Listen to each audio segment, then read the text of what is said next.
If you haven't heard, your ability to fly the most advanced drones in the world might be in jeopardy. It is time to act. We're going to break down the issues here, and we're going to tell you exactly how you can help. Hey everybody, David Plummer here from Unmanned Vehicle Technologies. Thank you so much for stopping by. Now, if you use drones for professional purposes, you may have noticed that it is getting a lot harder to get the drones that you need and even to get repairs on those drones. Now, I have a colleague at UVT, Adam Hoying. He has written a great blog post that really gets in depth. Adam is a lot smarter than me, so make sure you check out that blog post. But I guess what I lack in smarts, I make up for with my good looks, right? Here is the nutshell version of what is going on. Essentially, you've got the US government saying DJI's done something wrong, but we can't or won't present the evidence to prove that. And you've got DJI on the other end raising its hand saying, hey, we've got the proof.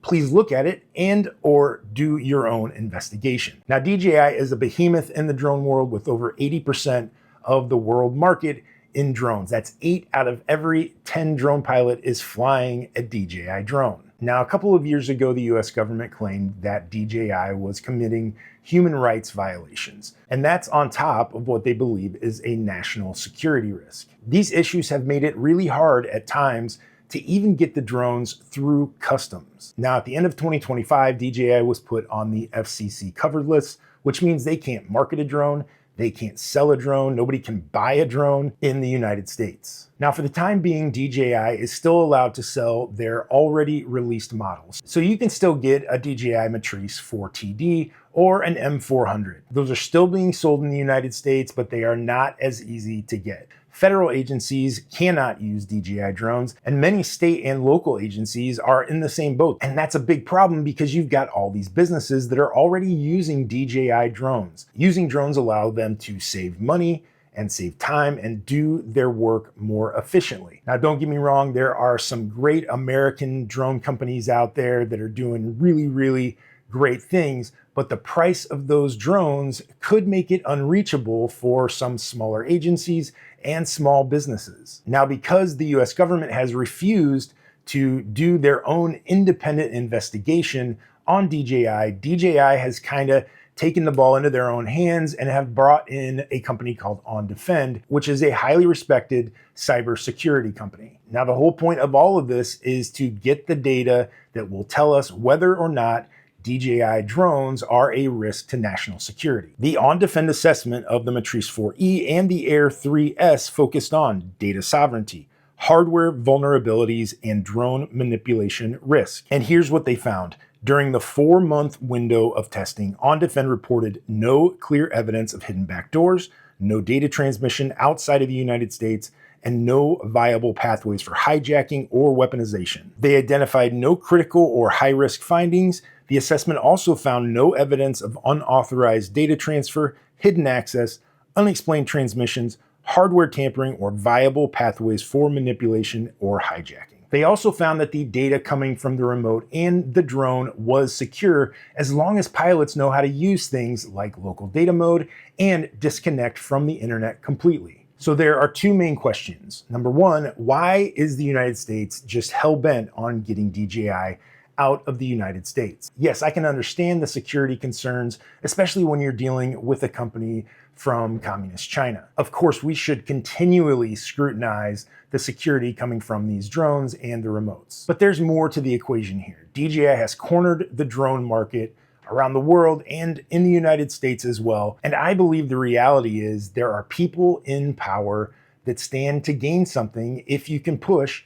DJI out. Whether we're talking about politicians or some American drone companies that have realized that there is money to be made. The second question is, why won't the US government share any evidence of their claims? Well, I can only speculate that they don't have that evidence or that the evidence that they have doesn't actually back up those claims. So what it boils down to is drone pilots across the country saying, hey, if you have proof, please show it to us because DJI has the best technology out there. It's the most affordable. So if you're going to take that away from us, please show us the evidence. Because if DJI goes away completely, it is going to set everybody back, including our public safety agencies, which is a huge problem because they really do save lives. The CEO of UVT, Chris Fink, issued a statement saying, "The people using this technology every day need to be a part of the conversation shaping its future.